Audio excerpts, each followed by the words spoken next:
스가랴 4장 1절에서 10절까지 함께 번갈아 읽겠습니다. 구약성경 스가랴 4장 1절로 10절입니다.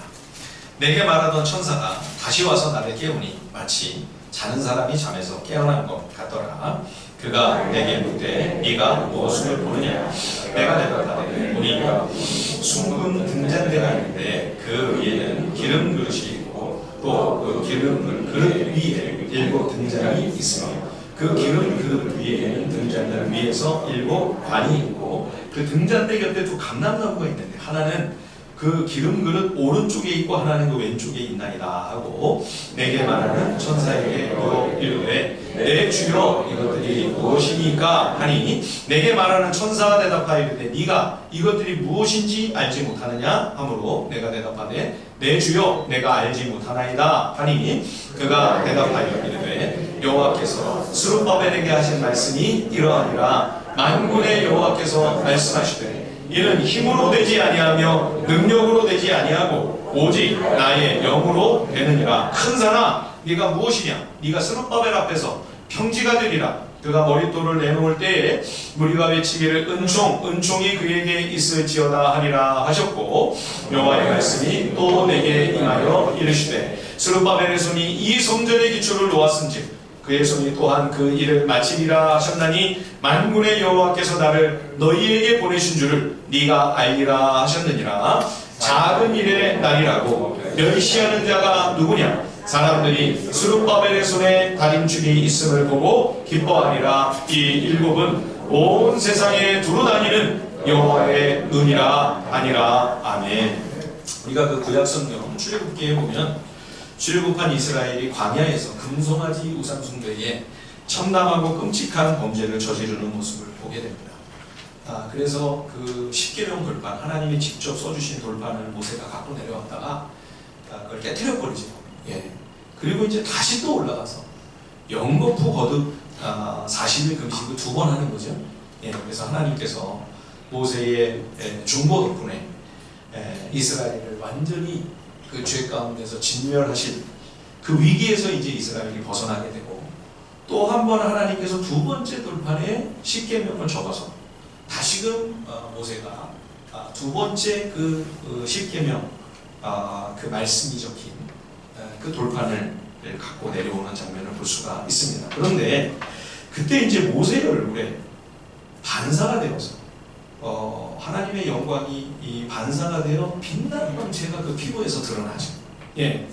백성들이 너무 신기하고 신비로워 그 모세의 얼굴을 주목하다가 나중에는 두려워서 감히 모세에게 가까이 오지를 못하는 겁니다. 그래서 모세가 수건으로 그 얼굴을 가리죠. 여러분 저 같으면 제 얼굴에서 그렇게 다 빛이 나가지고 여러분들이 막 놀라워하고 감히 범접을 못하고 그러면은 저 같으면 안 가릴 것 같은데 목사의 영적 권위에 얼마나 도움이 많이 되겠습니까? 모세는 왜 그거를 수건으로 가렸을까요? 고린도후서 3장에 보면 바울이 그 이유를 이렇게 설명을 하죠. 모세의 얼굴에 나타난 그 영광은 하나님의 빛나고 영화로운 모습을 반영하는 거룩한 어떤 것인 것은 분명하지만 그러나 모세는 백성들이 곧 사라지고 없어질 이 땅의 영광에 주목하지 아니하고 영원히 없어지지 않을 사라지지 않을 메시아의 영광, 하나님 나라의 영광, 그리고 영원한 하나님의 진리의 말씀에 주목하도록 금방 없어지고 사라질 그 영광에 안주하지 않게 하기 위하여 모세가 그 얼굴을 가렸다. 이렇게 설명합니다. 그런데 많은 그 당시에 유대인 출신 그리스도인들이 여전히 예전의 영광, 이 땅에 속한 영광, 없어질 영광에 붙잡혀 거기에 주목하느라 하나님의 아들 예수 그리스도 이 새 언약의 영광을 바라보지 못한다고 바울이 심히 안타까워하는 것을 고린도후서에서 보게 됩니다. 여러분 오늘 우리도 마찬가지입니다. 이 땅에 속한 영광, 없어지고 사라질 이 세상의 영광, 이전의 영광, 예전의 영광에만 우리의 마음이 붙들려 있게 된다면 지금 오늘 내 삶 가운데 역사하시는 주의 보배롭고 영광스러운 그 인도하심, 그 은혜로운 손길을 자칫 놓칠 수 있는 것이죠. 예. 오늘 본문에 등장하는 이 바벨론 포로에서 돌아온 이스라엘 백성들 역시 바로 그런 하나님의 소중한 은혜를 그만 잃어버릴 뻔했습니다.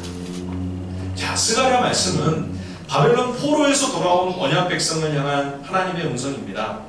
처음 예루살렘으로 돌아왔을 때는 얼마나 자신들도 신비롭고 놀라웠겠어요. 없어졌던 나라가 다시 회복된 거 아니에요? 그리고 예루살렘에 다시 성전을 재건하래요. 이게 꿈이냐 생시냐.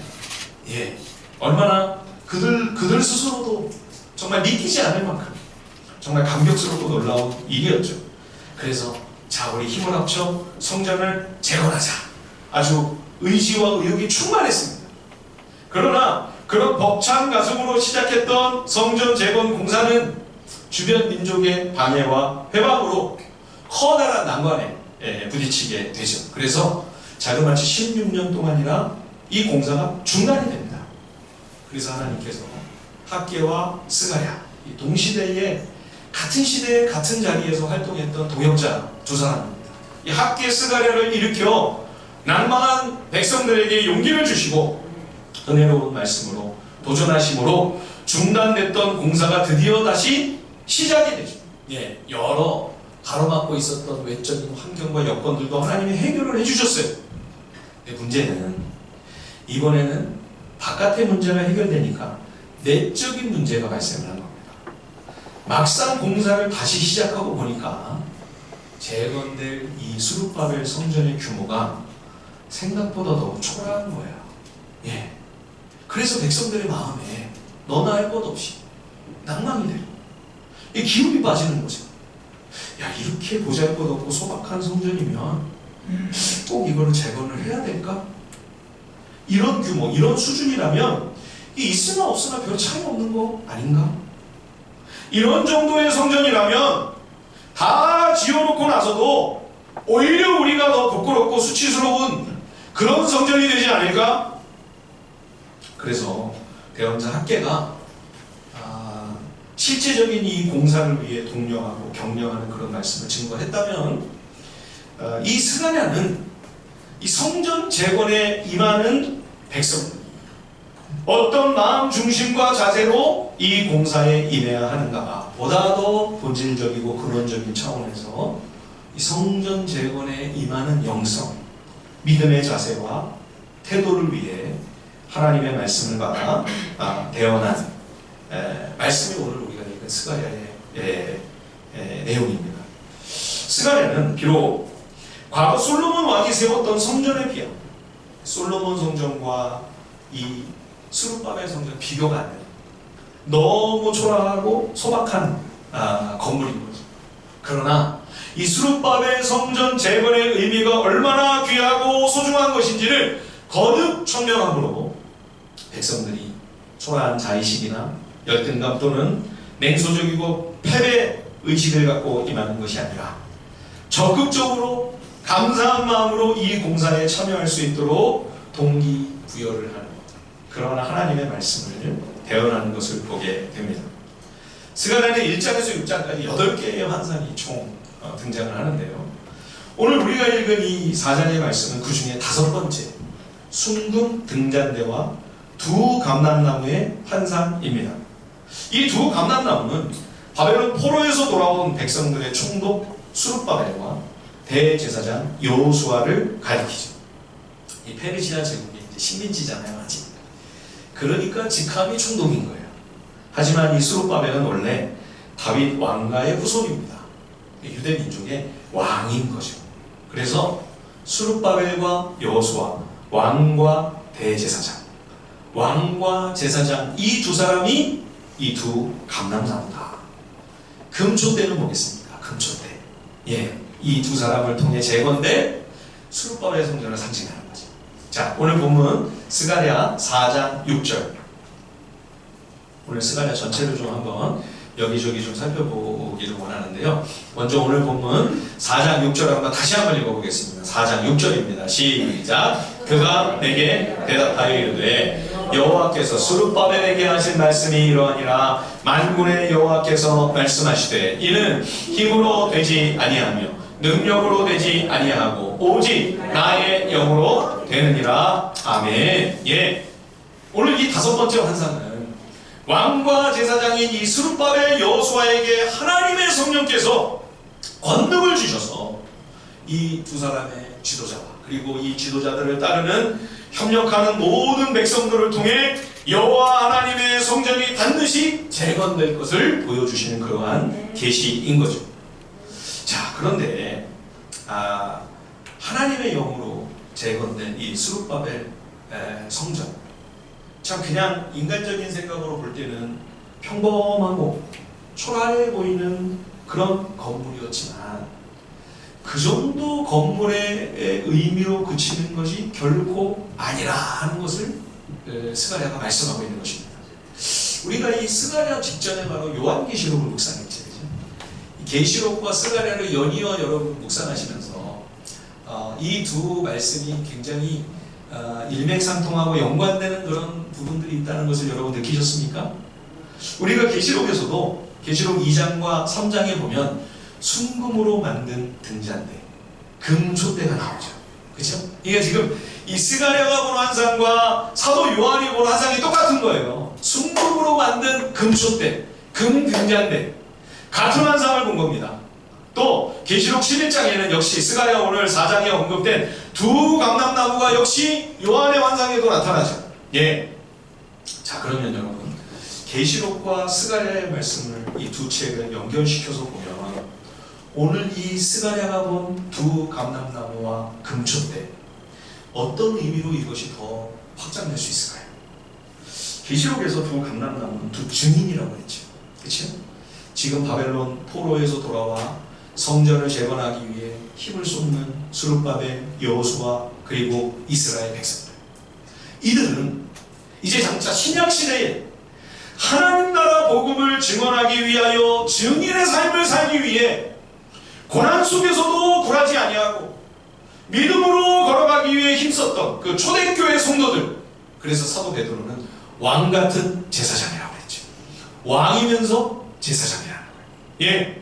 그러니까 스룹바벨, 여호수아와 그리고 성전 재건에 힘쓰고 있는 이 구약의 모든 성도들이 장차 거룩한 초대교회, 그리고 오늘 우리들에게까지 이르게 되는 신약교회의 모든 믿음의 사람들의 모형이며 그림자라는 거죠.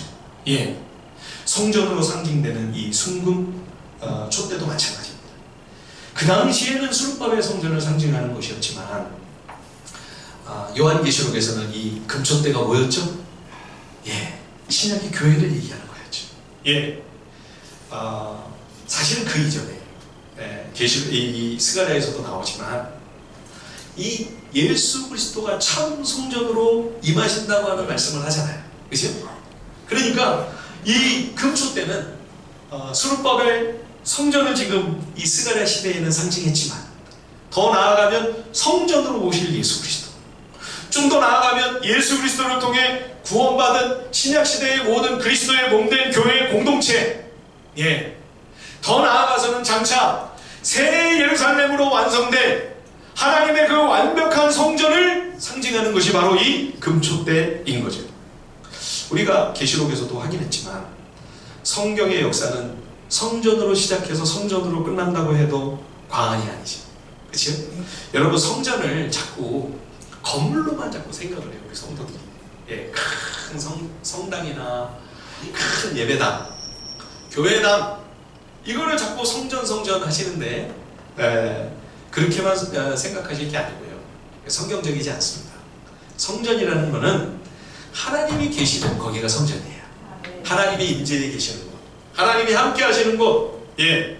그렇다면 여러분, 이 땅에서 최초의 성전은 어딜까요? 이 땅에서, 이 세상에서의 최초의 성전 어디죠? 예, 에덴 동산이죠. 에덴 동산.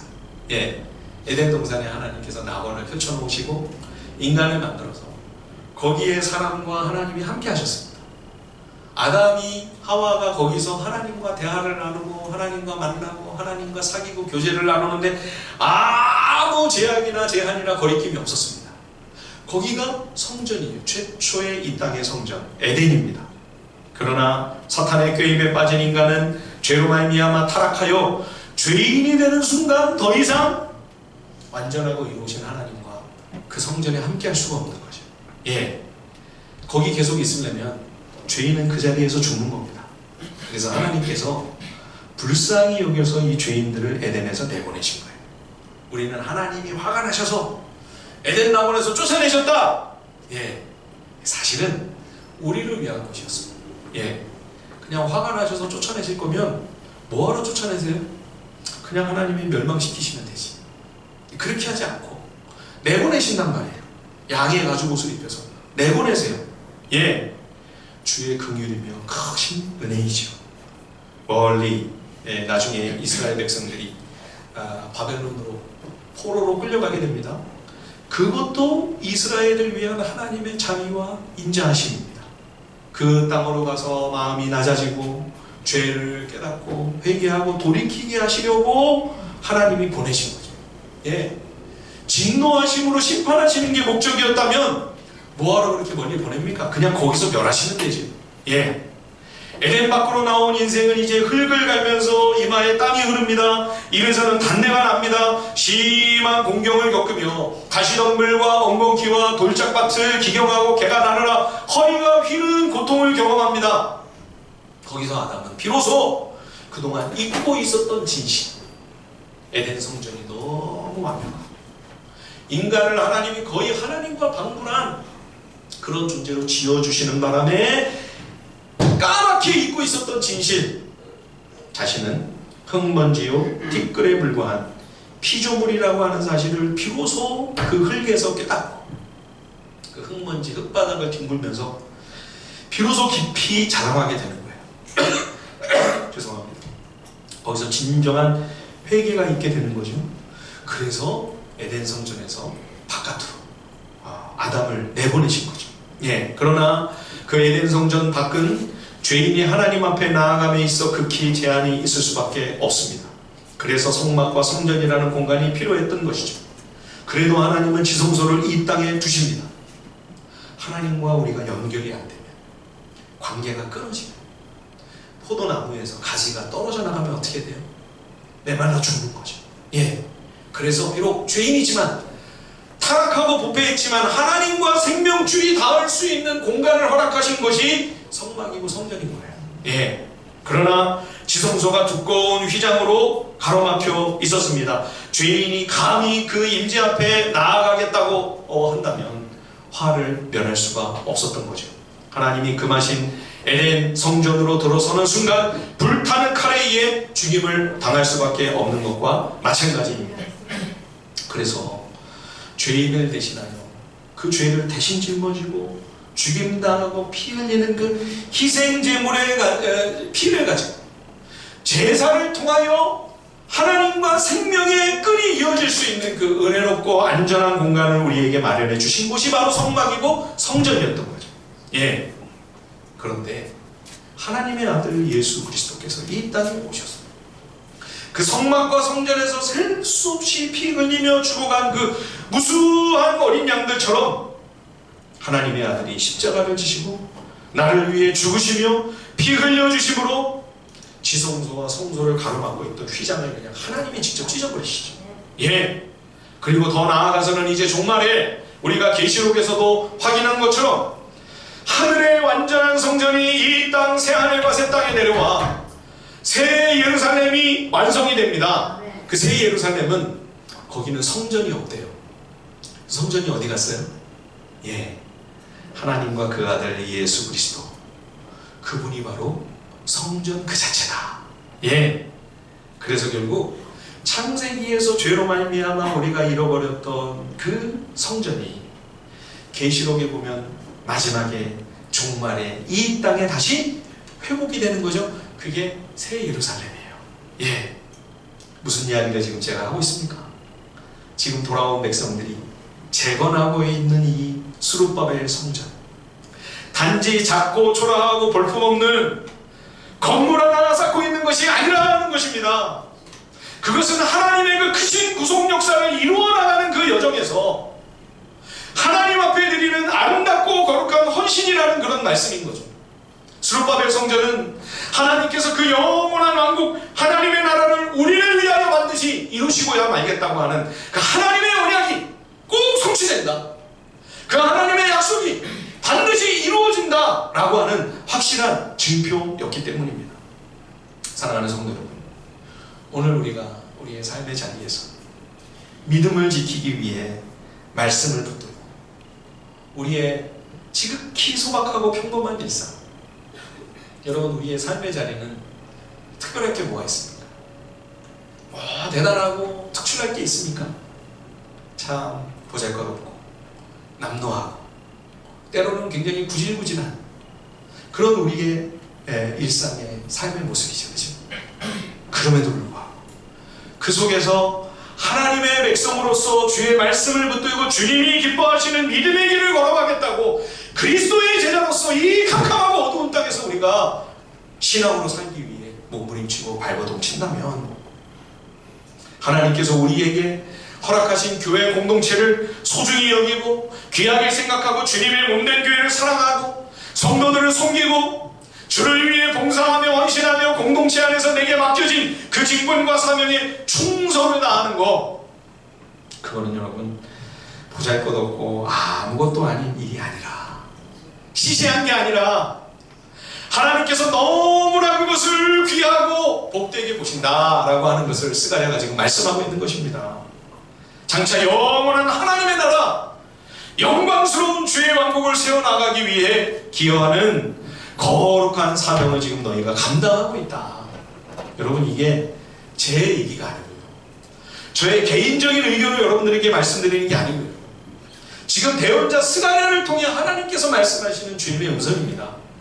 자, 우리 스가랴 1장으로 가볼까요? 자, 스가랴 1장 말씀을 한번 같이 한번 살펴보겠습니다. 스가랴 1장 18절에서 21절 다 같이 한번 읽어볼까요? 스가랴 1장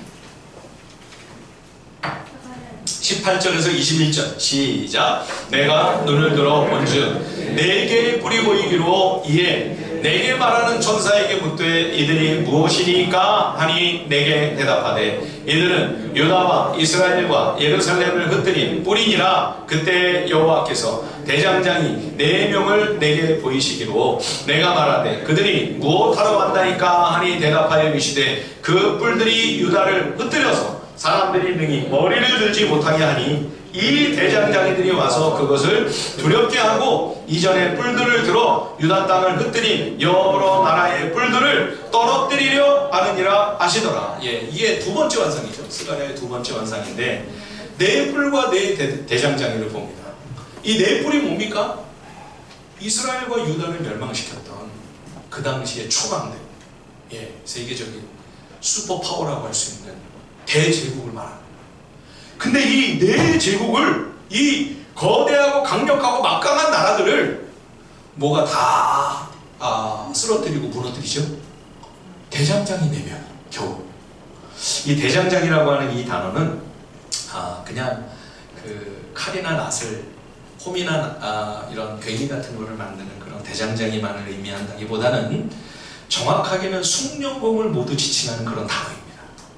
그래서 영어 성경을 보면 어떤 성경에는 목수라고 나와 있기도 하고 어떤 성경에는 석공이라고도 하기도 하고, 그러니까 이 대장장이 네 사람은 누구예요? 지금 수룹바벨 성전을 건립하기 위해 이름도 없이 빛도 없이 그 일에 매진하고 있는 돌아온 성도들을 말하는 겁니다. 이들이 이렇게 수룹바벨 성전을 짓는데 이 성전이 비록 초라하고 볼품없어 보이지만 그러나 이것이 장차 하나님의 영광스러운 나라를 세워가는 그런 일이기 때문에 그 영광스러운 나라를 세우는 이 네 사람의 이름 없는 목수, 석공, 대장장이와 같은 이 평범한 성도들로 인하여 결국 이 세상 나라가 다 무너지고 쓰러지게 된다. 우리가 주를 위해 헌신하는 그 믿음의 귀한 한 발짝 한 발자국을 통해 얼마나 하나님 나라의 영광스러운 승리와 영광으로 이어지게 될 것인가를 말씀하고 있는 거죠. 그러니 지금 이 수룹바벨 성전 재건하는 거 이거 작은 일 아니다, 이 얘기를 하고 있는 것입니다. 자, 오늘 본문 4장 7절 보십시오. 스가랴 4장 7절입니다. 큰 산아 내가 무엇이냐, 네가 스룹바벨 앞에서 평지가 되리라. 그가 머릿돌을 내놓을 때 무리가 외치기를 은총 은총이 그에게 있을지어다. 지금 이 스룹바벨이라는 사람을 지금 위대하게 높이는 얘기가 아니에요. 문맥을 보면 이 스룹바벨은 스룹바벨 성전을 말하고 있는 것입니다. 스룹바벨 성전이 장차 의미하고 암시하는 바 영원한 하나님의 성전, 하나님의 영원한 나라 앞에서는 그 어떤 나라, 그 어떤 권세도 감히 크다고 대단하다고 자랑할 수 없을 만큼 이 작은 성전이 담고 있는 함의가 얼마나 복되고 영광스럽고 대단한 것인지를 말씀하고 있는 거죠. 하지만 아무리 그렇다고 해도 우리에게는 여전히 의문이 남습니다. 이왕이면 그래도, 이왕이면 뭐 헤롯 대왕의 성전만큼은 아니더라도, 그렇죠? 헤롯 대왕 성전은 예루살렘에 있었던 역사상 어떤 성전보다도 가장 규모가 거대하고 화려한, 또 값비싼 자재로 건립된 그런 성전이죠, 그죠? 그 정도까지는 아니더라도 솔로몬 성전만큼이라도 하나님이 이 돌아온 백성들로 하여금 재건을 하게 해주셨더라면, 돌아온 백성들이 어떻게 돌아가는데 여기까지, 그렇죠? 그 70년의 삶의 터전을 다 내려놓고 온 거 아니에요? 이렇게까지 난감할 필요는 없지 않았을까? 근데 왜 그러면 여러분, 얼마든지 하나님은 솔로몬 성전 정도는, 아니 헤롯 대왕 성전까지도 얼마든지 하나님께서 원하시기만 한다면 건립하게 할 수 있는 그런 하나님이신데, 아니 그렇게까지는 아니더라도 솔로몬 성전이라도 재건할 수 있게 해주셨지 않았을까? 왜 그런데 초라하고 소박한 스룹바벨 성전을 굳이 재건하게 하셨을까요? 솔로몬의 시대가 참 부유하고 풍성하고 부족함이 없는 시대였죠. 여러분, 솔로몬 시대의 결론이 뭡니까? 우상숭배로 다 기울어졌습니다. 그 경건하고 가장 지혜롭다던 왕이 자기 어린 자식을 번제물로 바치는 끔찍하고 참담한 몰래 우상숭배를 이스라엘에서 허용하지 않았습니까? 결국은 그 솔로몬 성전이 어떻게 됐지? 그 찬란하고 화려한 성전이 다 파괴되고 불타고 다 무너졌죠. 하나님께서 복과 은혜를 부어주셨더니 복 주신 하나님을 사랑하고 그 은혜의 원천이신 하나님을 더 간절히 붙들고 하나님을 바라보며 의지하는 것이 아니라 하나님이 허락하신 선물에만 다 마음과 눈을 뺏기고 이 땅에 속한 탐욕의 눈이 멀어 엉뚱한 길로 가버리는 거죠. 아담과 하와를 에덴 성전에서 가장 높여주시고 존귀한 존재로 지혜와 영광과 하나님의 아름답고 복된 모든 것으로 채워주셨습니다. 그랬더니 지가 하나님인 줄 착각하고 피조물이 감히 한 줌재에 불과한 흙먼지 티끌인 주제에 창조주의 자리를 넘보는 거죠. 그래서 하나님께서 그 솔로몬 성전을 다 무너뜨리시고 바벨론으로 보내시죠. 그렇죠? 에덴 성전에서 아담과 하와를 바깥으로 내보내신 거죠. 그 먼 이방 땅 광야 땅 끝에서 가난하고 겸손한 마음이 되었을 때 하나님께서 다시 주의 백성을 고향으로 돌아오게 하시고, 이제 예루살렘에서 여호와 하나님의 성전을 재건하는데 솔로몬 성전이 아니라 이제는 비교가 안 될 정도로 소박하고 작은 스룹바벨 성전을 건립하게 하시는 거예요. 왜요? 이제는 세상 겉모습, 껍데기, 외모, 간판이 얼마나 그럴듯한가, 그 비본질적인 지나갈 없어질 세상의 영광에 속지 말고 거기에 마음과 눈을 빼앗기지 말고 이제는 영원히 남아있을 보이지 않는 본질적인 영광에 집중해라. 건물이 아니라 하나님을 바라봐라. 세상의 힘과 권세와 영광이 아니라 하나님 한 분만을 온전히 의지해라.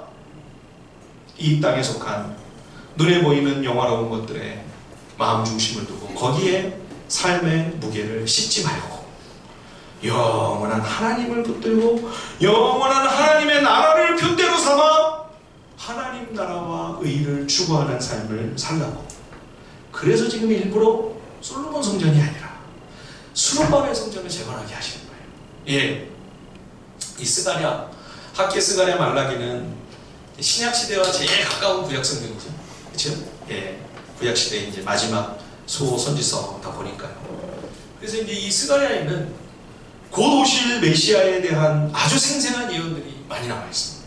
자, 3장 8절 한번 보시죠. 스가랴 3장 8절 말씀입니다. 스가랴 3장 8절 제가 한번 읽어보겠습니다. 대제사장 여호수아야, 너와 내 옆에 내 앞에 앉은 내 동료들은 내 말을 들을 것이니라. 이들은 예표의 사람들이라. 내가 내 종 싹을 나게 하리라. 자, 이 비슷한 말씀이 또 6장에도 나와요. 자, 6장으로 한번 가서 보실까요? 6장 12절 한번 같이 한번 읽어보겠습니다. 스가랴 6장 12절입니다. 스가랴 6장 12절 다 함께 시작. 말하여 이르기를 만군의 여호와께서 이같이 말씀하시되 보라, 싹이라 이름하는 사람이 자기 곳에서 돋아나서 여호와의 전을 건축하리라. 예, 오실 메시아 그리스도를 예고하는데 어떤 상징적인 이미지로 표현을 합니까 지금? 예, 연약한 가지, 싹, 조그만 순이에요, 순. 예. 아니, 이 땅을 구원하시려고 하나님이 오시는데 좀 더 세고 좀 강력하고 눈에 확 띄는 뭔가 세상 사람들을 확 한 번에 사로잡을 만한 그런 모습으로 빛나고 화려하게 대단하게 오시는 게 아니라 겨우 작은 싹으로, 새싹으로 오신다는 거예요. 복음서에 보면 하나님 나라를 주님이 설명하시는데 그 위대하고 영광스러운 생명의 복음을 뭐로 비유를 하죠? 작은 씨앗으로 비유를 합니다. 겨자씨. 예? 정말로 예수님이 이 땅에 임하실 때 대부분의 사람들은 하나님이 이 땅에 오신 줄도 몰랐어요. 지극히 소수의 사람들만이 그 조짐을 눈치를 챘는데 그랬던 동방 박사들조차 그 별을 예루살렘까지 쫓아와서 어디로 들어갑니까? 예, 헤롯 대왕의 궁궐을 찾아갔잖아요. 예, 왕이 오신다고 그랬으니까 당연히 화려한 왕궁에서 왕자의 모습으로 빛나고 화려한 그러한 모습으로 오시지 않겠는가, 그렇게 기대를 한 거죠. 별을 쫓아간 동방 박사들이 베들레헴 마구간에 구유에 누워 계시는 아기 예수님을 만났을 때 얼마나 놀랐을까요? 얼마나 충격을 받았을까요? 여러분, 하나님 나라는 이런 나라입니다. 온 우주의 모든 지혜와 힘과 권능과 권력을 다 가지고 계신 하나님이십니다. 그러나 이 땅의 가장 낮은 곳에 임하셔서 지극히 가난한 한 영혼, 보잘것 없고 천하고 못난이 못난 내 한 사람을 사랑해 주시려, 나를 만나 주시려, 그런 지극히 낮은 천한 나를 품어주시려고, 그런 나를 주님 자녀 삼아주시려고 가장 더럽고 누추한 인생 막장까지 직접 내려오시는 초라한 모습을 하고 수렵밤의 성전과 같은 모습으로 오시는 그러한 하나님의 모습인 거죠. 하나님의 왕국은 그런 나라입니다. 하나님은 그런 왕이십니다. 그래서 예수님이 왕으로 예루살렘 성에 입성하시는데 어떻게 입성을 하시죠? 스가랴가 그거를 예언을 했죠. 자, 스가랴 9장으로 한번 가보겠습니다. 스가랴 9장. 스가랴 9장 9절 말씀 다 같이 한번 읽어보겠습니다. 스가랴 9장 9절입니다. 다 같이 시작. 시온에 따라 크게 기뻐할지어다. 예루살렘에 따라 즐거이 부를지어다. 보라, 내 왕이 내게 임하시나니 그는 공의로우시며 구원을 베푸시며 겸손하여서 나귀를 타시나니 나귀의 작은 것 곧 나귀 새끼니라. 예, 여러분, 그냥 나귀만 타도 이거 정말 면이 안 서는 거예요. 왕이 무슨 나귀를 탑니까? 적어도 군마는 타고 들어가야지. 예? 그런데 나귀만 타도 이게 모양 빠지는 건데 지금 나귀도 아니고 나귀의 작은 것, 굳이 나귀의 작은 것, 어린 나귀를 타고 입성하시는 거예요. 이거를 대언자 스가랴가 미리 맞죠. 그리고 예수님이 이 예언 그대로, 이 말씀 그대로 어린 나귀를 타고 뒤뚱뒤뚱 우스꽝스러운 모습으로 예루살렘에 들어가시는 거죠. 주님이 다스리시는 나라가 어떤 나라인가? 예수님은 어떤 왕이신가? 예. 계시록에서도 예수님을 지극히 연약한 어린 양으로 비유하고 있는 모습을 우리가 계속해서 처음부터 끝까지 시종일관 살펴보았습니다. 작은 새싹, 순과 같은 어린 나귀와 같은 모습, 이것이 구약의 성도들뿐만 아니라 신약의 예수 그리스도의 몸된 교회 공동체 성도들을 상징적으로 보여주는 그러한 이 표상들인 거죠. 어린 양의 공동체, 순 공동체, 어린 나귀 공동체. 그럼에도 불구하고 주님은 이 작은 공동체를 불쌍히 여기시고 사랑하시며 눈동자와 같이 불꽃 같은 눈으로 지켜주시며 보호해 주실 것을 약속해 주셨죠. 정말로 그 잔인한 맹수 같은 로마 제국은 다 지나가고 무너지고 쓰러지고 망했습니다. 그러나 어린 양의 공동체 예수 그리스도의 교회는 여전히 건재하지 않습니다. 그리스도의 교회는 장차 새 하늘과 새 땅에서 새 예루살렘 성전으로 완성되어 영원히 무궁할 것입니다. 사랑하는 성도 여러분, 우리의 영적인 눈이 열려 참된 주의 영광을 분별할 수 있기를 간절히 바랍니다.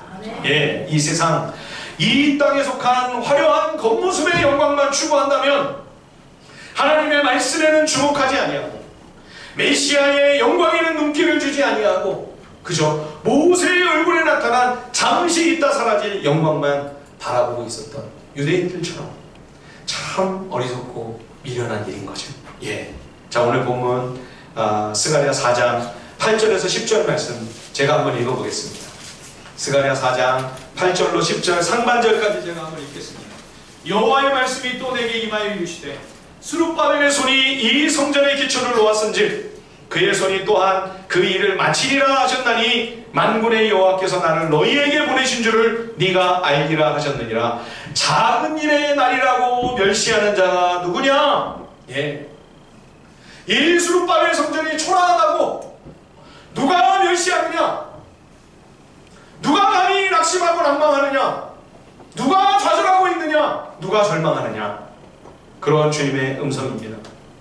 주님은 헤롯 대왕의 어마어마한 성전도, 아니 솔로몬의 그 화려한 성전도 얼마든지 재건케 하실 수 있었지만, 그러나 이제는 주의 백성이 진정한 하나님 나라의 본질적 영광을 추구하는 성숙한 믿음으로 한 단계 나아가게 하시려는 그 하나님의 깊은 의도로 스룹바벨 성전을 재건하게 하였음을 우리들은 봅니다.